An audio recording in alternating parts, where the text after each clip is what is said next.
वो ज्वालामुखी जो खजाना छींकता है। आप सोच रहे हैं कैसे? जमीन के नीचे मैग्मा हजारों सालों तक कीमती धातुओं को समेटे रहता है।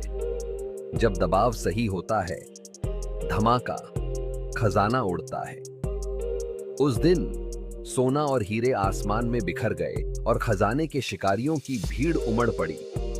विशेषज्ञ कहते हैं ये दुर्लभ है लेकिन मुमकिन। कभी कभी ज्वालामुखी छुपा हुआ खजाना बाहर ला सकते हैं।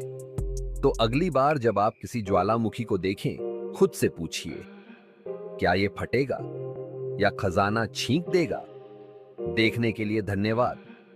लाइक, कमेंट और सब्सक्राइब करना न भूलें।